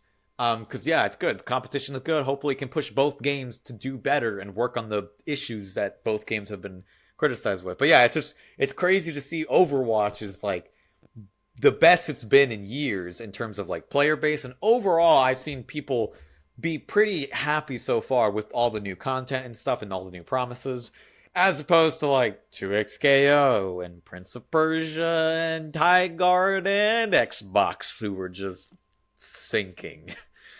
Yeah, dude. Overwatch on the come up, dude. Real exciting stuff. I'm gonna jump back in as soon as that the Switch 2 updates out. In the next like month or two, I'll be all over Overwatch again. That'll be a mainstay on the Switch 2, man. I think that kind of closes out our main sort of topics. What else have you been playing though, Lorenzo, as we close out this episode here? I meant to mention this last time and I forgot, so I'll start with it right now. Very especially relevant because it just got a Switch 2 update, but Xenoblade X Definitive Edition. I think I mentioned that last time. I just don't remember. I definitely meant to if I didn't.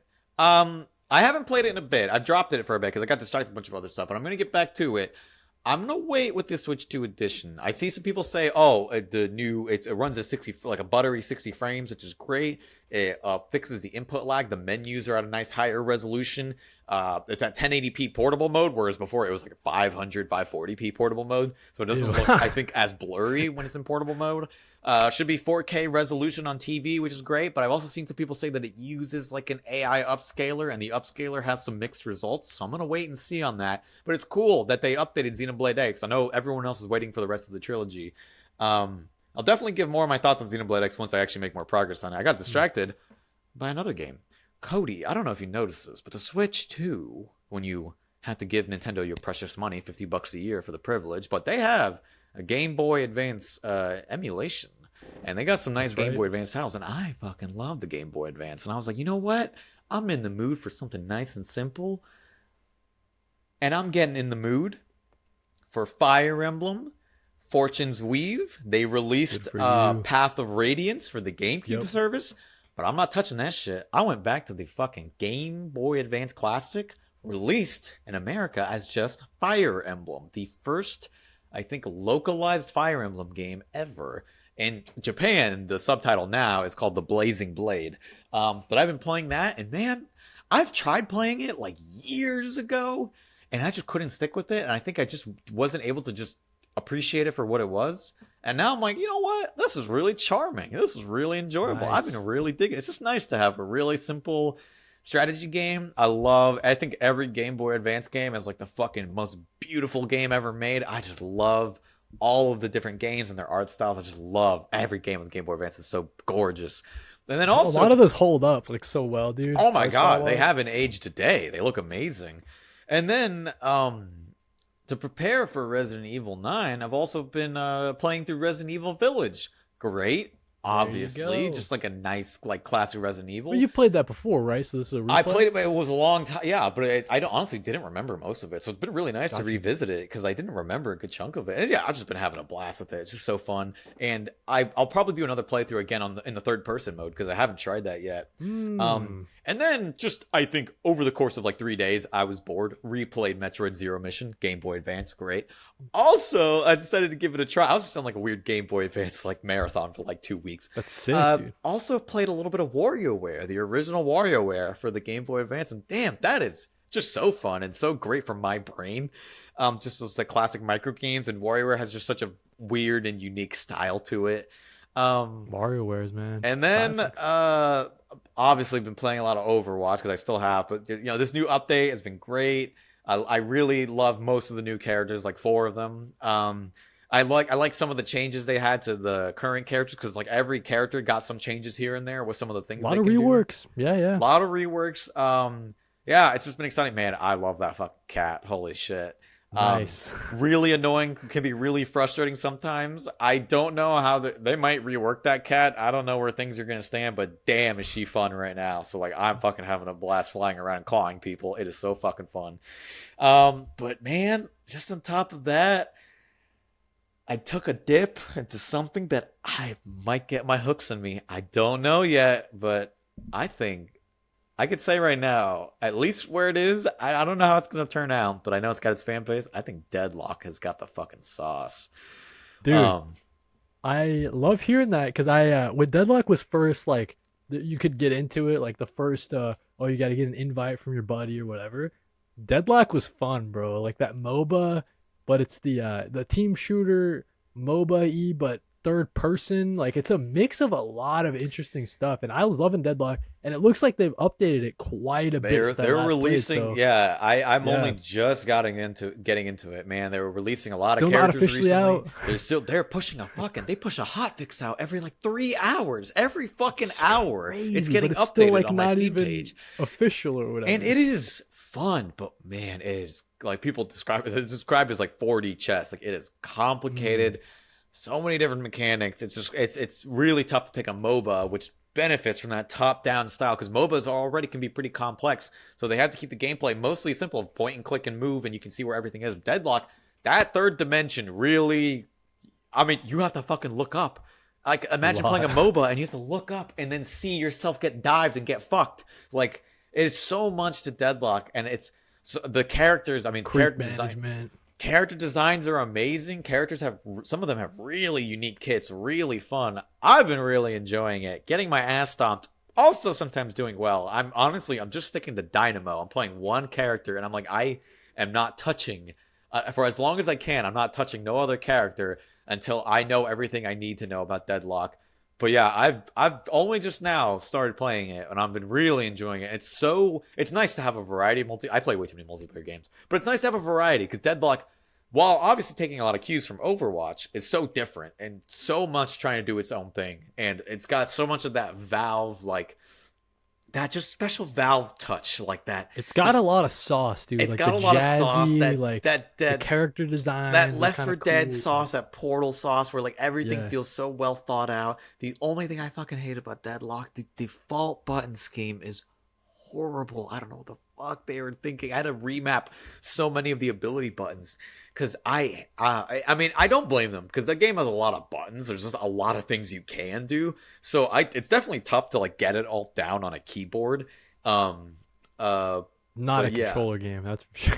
I don't know, man. Yeah, I don't know how that would play out. But yeah, Cool. that's the last game I've been playing. I've been really enjoying Deadlock, and it hasn't gotten its full hooks in me yet, but it probably will at some point. Yeah, that's cool. That's a game with a lot of potential. Like once that's like officially like good to go. I can imagine it being like even from an esports scene, like there's so much there to chew on from a highly competitive aspect to it. So yeah, Deadlock's really cool. In terms of what I've been playing, I do want to talk about very briefly a new like top 10 game of all time. Metal Gear Solid Delta is it was just like an awakening. I think I maybe talked about it, maybe our last episode, I forget, but I have not played a Kojima game. This is my first ever Kojima game. I get it Wow. now. Like my eyes are awake. I see now. You know what I mean? I see all the weirdness and kind of the appeal to this world and these characters and like the boss battles and like it all just clicked for me. Like 2 hours in, it just I think it's you go through and at some point you get sent like you get like your ass kicked and you have to go back into it and like a new mission. It's like, hey, I'm coming back and I got the headband now, and it was just so cool seeing like the birth of this character, this classic video game character. And yeah, I think it's really gonna start me down like a Metal Gear Solid journey, and I'm so excited for it. I booted up very shortly after beating this. I booted up Death Stranding because I'm like, oh, maybe that's kind of my next Kojima journey. But then I was playing it for a little bit. I'm like, okay, maybe not like burnt out on Kojima. Maybe I should take a little bit of a break. You know what I mean? I So yeah, I so definitely yeah, think I definitely think yeah, you should just marathon the rest of the Metal Gear Solid games. I think just for sure with the collections out now, you do Metal like Gear yeah, Solid 1, you do 2, you already did 3, so you can do Peace Walker after that. that's gonna be And so then fun you can playing do Peace 4 and Walker on the 5. PS5, dude. Yeah, Yeah, 5 is definitely like its own thing. 5 almost feels like 5 is great, but 5 is mostly for like the gameplay side. Like 5 is its inclusion in the story is very bizarre, and it had its development issues in the falling out with Kojima and Konami.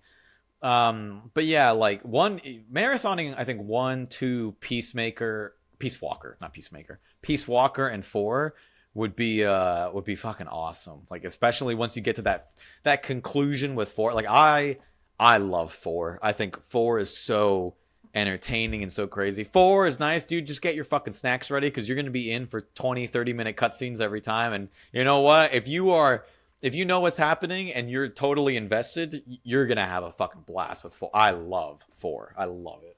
I yeah I just cannot tell you like by the end of Delta, I was just like all the story beats, the betrayals, and like the twists, and like how campy and how overly dramatic it is. And Revolver Ocelot is just a freak. He's always spinning those damn revolvers, and like the boss fights, so memorable. Like the pain.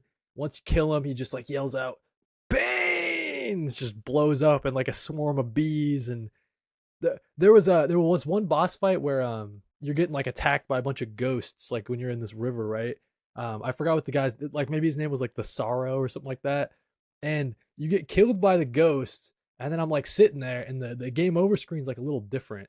And I like realize I can open up my inventory. I take like one of the revival pills, and I'm alive again, and the game over screen goes away, and that's like I beat the boss battle. I'm like, what the hell? Like that was the a way to beat it. There was another boss battle just real quick before I get into Mewgenics as we close out the show. There was another boss battle, the sniper guy. The I end. forgot what his that is the end. Yeah, I think Okay, that's his name. Just the end. Yeah. the end. Yeah. So the boss battle with the end, I was like having a little bit of trouble that night when I was playing him. So I had put it down.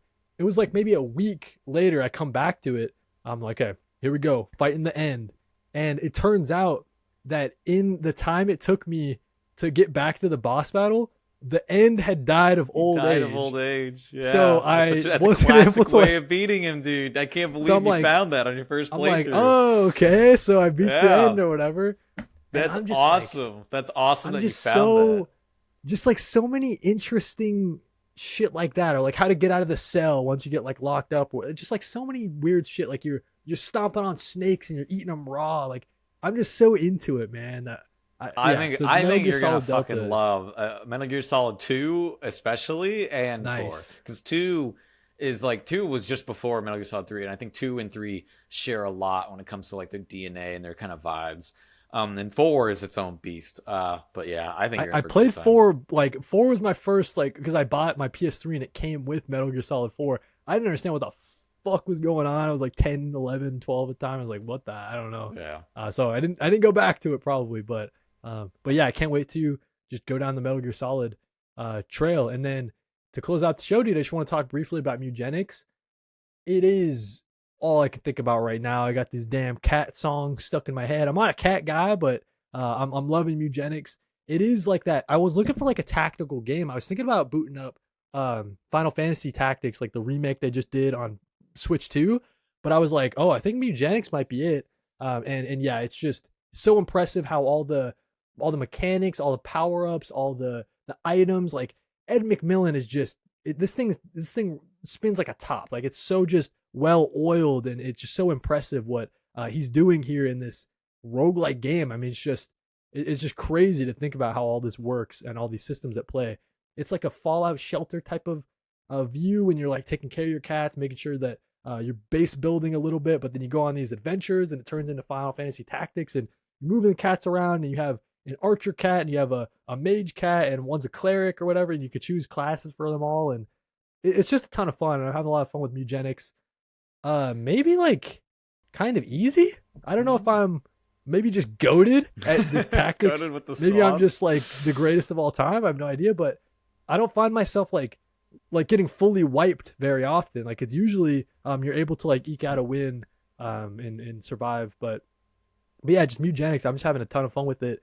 It's a beast on the Steam Deck. I mean, this thing just it just runs so well, and it's like the perfect Steam Deck game. Another one though that, listen, if it was out on launch for Switch 2, I'd buy it on Switch 2, but I think just can't. I think they mentioned that once they do console ports, the Switch would be the first one. So yeah, that'll be huge once it happens. Yeah, that'll be huge because it works well touchscreen. Also works. It's one of those that you think just like the nature of the game that it would be so hard to translate like mouse and keyboard to a controller, but I mean it just plays perfectly with the way it works on a controller. And yeah, I don't. Hopefully it's not that hard for them to port it over. But yeah, Mewgenics in the early running for Game of the Year for me. So yeah, definitely recommend. If you like Into the Breach, if you like FTL, if you like any of these roguelikes, still has that same kind of energy as Binding of Isaac, like you mentioned, like the same type of dark humor. And yeah, Mewgenics is just so great.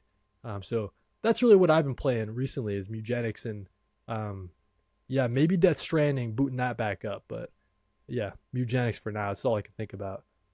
So yeah, what about you? You think you jump into Mewgenics, or you're kind of waiting on? Not yet. But if it comes to the Gotcha. Switch, probably. I was never the biggest fan of Binding of Isaac, but I think Mewgenics, from what I've seen, just gameplay wise, I think I would like it a lot more because I've never been the biggest fan of roguelikes. There are some exceptions, like with Hades Gotcha. and here and there, but I definitely love the vibe of Mewgenics. So I probably will get invested once it comes to the Switch at some point. Gotcha. Yeah, it's got like a really tight gameplay loop, and I'm just having a ton of fun with it, like the party management and that sort of aspect of it. So, yeah, dude, I think that kind of closes out. I guess like usually we do questions, right? So maybe we can do a question for each other. My question for you, dude, as we're on the eve of this Pokemon showcase, we know it's the 35th anniversary or whatever. Yeah. I just got to ask, like, how big of a Pokemon fan are you? Like, are you excited for Gen 10, or maybe you're not like that into Pokemon nowadays? I appreciate it from a distance. You know, I play games every now and then. The only Pokemon games I bought recently are Scarlet and Violet. I bought one of those. I bought new Pokemon Snap like a year or two ago. That was really fun to play through.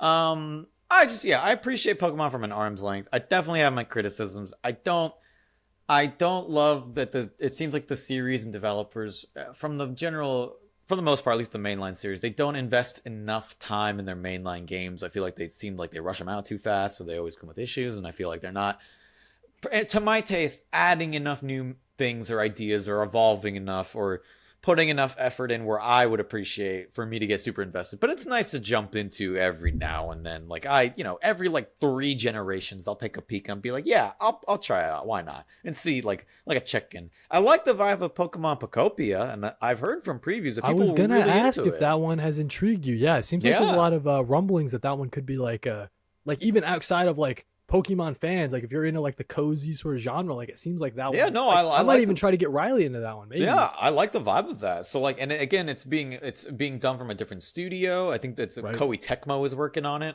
So yeah, I get invested, but I'm not like a diehard Pokemon fan. I saw that they They announced that Fire Red and Leaf Green, the original Game Boy Advance games, they put them up digitally on the Switch shop for $20 a pop.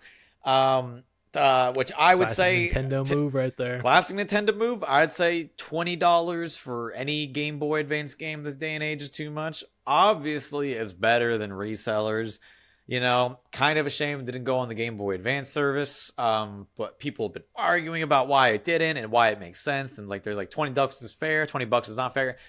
I don't care, whatever. I mean, like I said, I'm of the mentality of if I don't like something and I don't like the vibe of it, or I think it's not doing enough for me, I just won't play it. I won't buy it. Vote with your wallet, and then that's it. And you move on to other stuff. And yeah, so yeah, I'll keep an eye out for Gen 10. If it looks like they are improving on the areas where Scarlet and Violet was really lackluster in, because it really did have faults in a lot of big areas. If they do big improvements, and it looks like a game that actually has a not to put it lightly, not shit art style, and looks like it, a good game visually speaking. Then yeah, I'll get invested. Voice acting, guys. Voice acting effort. It's I don't think it's about work on those budget. animations, I think they try and keep it low budget, which is fine, but also that feels like not just low budget, but low effort. Yeah. For me, I need a little more. Other people don't, and that's fine. That they enjoy it, and that's the thing. It's I don't think I'm the target audience. The target audience is for the people who still enjoy Pokemon and still buy it all the time. And that's fine. I'm not the target audience. Whatever. One day, maybe, they'll make one that really appeals to me. But, until then, new Pokemon Snap, I enjoyed it. Scarlet and Violet, I enjoyed it for what it was, even though I had issues. Shout out to fucking Tinkaton or Tinkatank. I don't remember her full final evolution, but, my fucking queen. Yeah. I don't get super invested. It's fine. It's, that's... Gotcha. You're not a pokehead. No, I wouldn't say that. No, I like it from arm's length. I appreciate it from a distance. Nice. You got a question for me, dude, to close this out? Very relevant. Very relevant to our heavy conversation about the death of Xbox, the death of Highguard, the almost death of 2XKO, the for sure death of Prince of Persia. Kody, who dies next? Who is on the fucking chopping block? Game gonna get canceled? Studio gonna get closed down? That's a fascinating next? Question, Lorenzo. Here's the thing, dude. I think the gaming industry is just in such a bad place that it's almost hard to, it could be anyone. I think if you're talking about the percentage of studios that are in danger of being closed in the next 6 months, I would say we were at a 30%. I would say it's a coin toss right now, honestly. If you get your funding from a bigger company that has shareholders that are breathing down your neck, I would say you got 6 months to live, dude. It really seems like all the VC money from the COVID days is starting to dry up.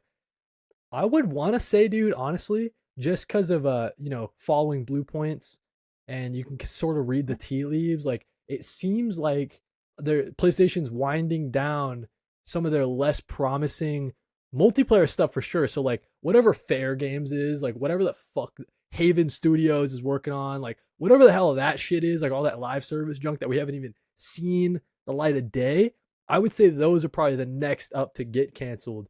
And you would think that those would get canceled before fucking Bluepoint, because they've had proven track record of at least putting stuff out. That's what's so surprising about that one. But that would probably be how I answer it. It's probably something on the PlayStation side and some of their lower profile that hasn't even seen the light of day on what they're working on. Those are probably the next targets. So I don't know. What do you?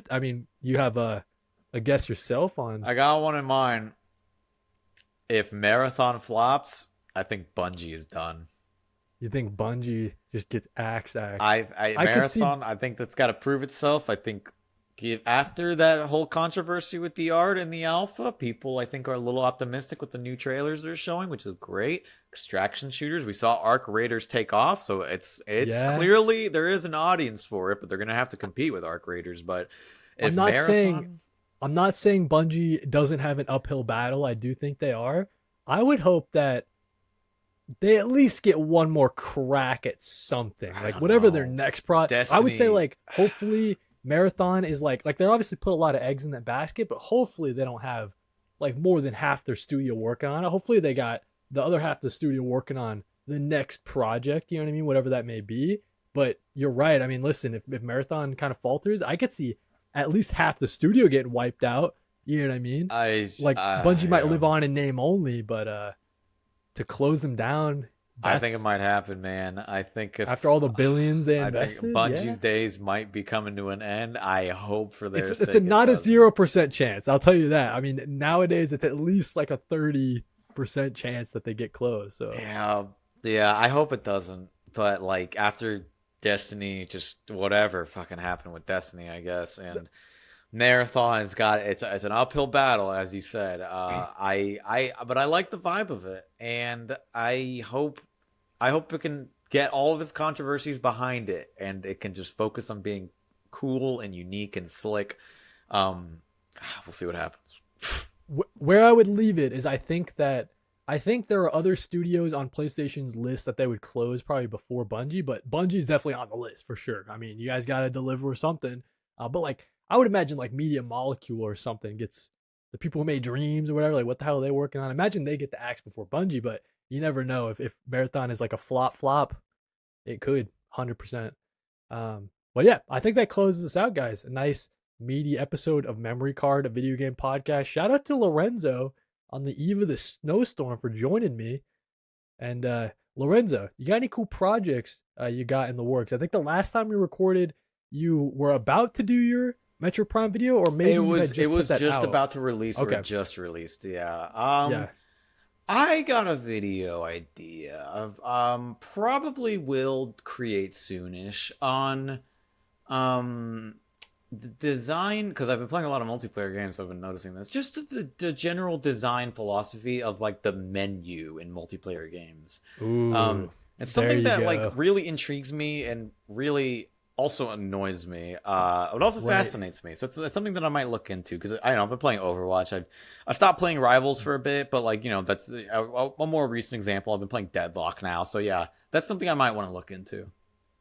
I think that's a fascinating idea. Like, what makes a good menu system? Because some menu systems are just shit. Like Some Fortnite's nowadays. I watched my brother. He like booted it up, and I was like, dude, what the fuck Oh am I yeah, no, looking at? Fortnite will be part of this discussion. Yeah, it's a big one. Yeah.